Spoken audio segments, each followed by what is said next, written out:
they're all about story now, but it's all about soap opera. It's all about contrived story. In professional wrestling, the story is basically, why are these guys mad at each other and what are they fighting for?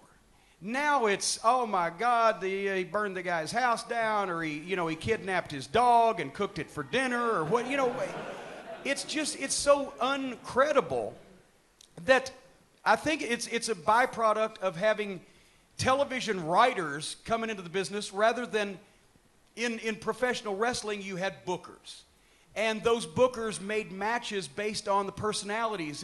People knew Kenny, and they knew what he was about, and they knew, what made him tick, and they knew Jim, and they knew what I was about, and they knew what made me tick, and they knew that if they got us together, we would have just a natural personal rivalry, because we are two different people, so we wouldn't like each other. And we would be fighting over a championship or over money or over prestige. Now it's just so overly contrived that it's become a television product, and it comes from, the TV writers having to put a story in. That idiot Ed Ferrara one time. Well, no, he is. Let's face it. They had, and this was the first wave of it. Ferrara and the other guy we'll get to, but they had Marlena. Remember when Marlena was with Goldust, and then somehow Marlena was pregnant, and then somehow Marlena got knocked off the apron and had a miscarriage, right? Which to me, and I went up to him, I said, Ed, what the is this all about? Why would you do that? I said, nobody wants to see that. I said, for one thing, you've been knocking them over the head with the fact that this phony for so long. They probably didn't believe she was pregnant to begin with. Therefore, the people who didn't believe she was pregnant, now you said she'd had a miscarriage, so the people don't believe that either, so they're just saying you're just capitalizing, you're doing a fake miscarriage for the sake of a story. That's in bad taste. If anybody did believe she was pregnant and got knocked off the ring and had a miscarriage, that's in bad taste. What about the people who have their wives or girlfriends or mothers or family members have had miscarriages? They don't want to see that on their wrestling. It didn't sell any tickets. It didn't sell any pay-per-views. He said, well, this would be a story on any primetime network drama program. Well, this ain't a primetime network drama program, you little short, fat.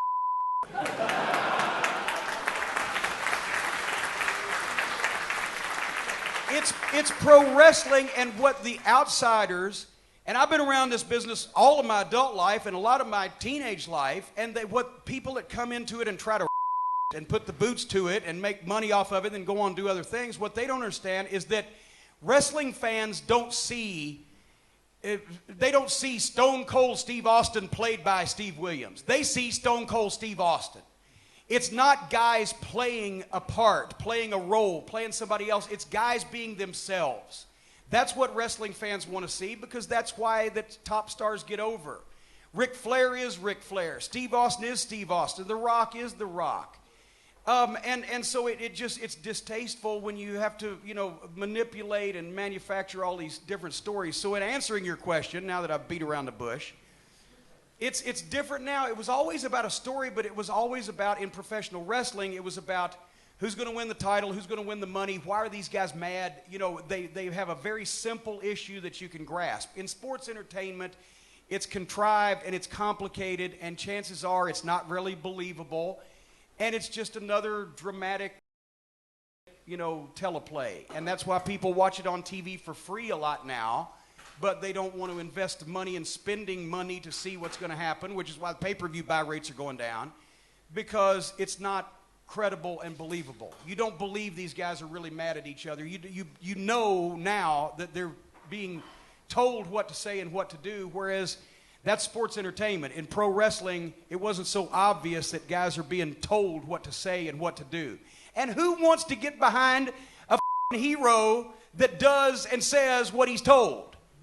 You want to get behind a guy who kicks ass and does what he wants to do and doesn't give a what anybody thinks about it, right? That's a hero, not somebody that goes. And just while I'm on the subject, when did it become a goddamn deal that you could just threaten these superstar wrestlers, we'll fire you and you'll be penniless? Well, they must not pay very good if a guy can be fired and be penniless 6 weeks later. He's going to lose his house and his wife will divorce him because he has no job. He's a goddamn major network television star. And you're telling me he's going to be broke because he goes 3 weeks without paycheck? It doesn't make sense. And that the promoters were always at the mercy in pro wrestling. We're always at the mercy of the top stars. When the heel wrestler would say, well, if you don't give me the match that I want, then I'm going to take your belt, Mr. Promoter, and I'm going to leave. And where will you be then without me to draw the crowds? Now it's like, we're the promoters. And if you don't do what we say, then we'll fire you and you'll be penniless and you'll be sweeping up garbage in the streets and giving in the alley.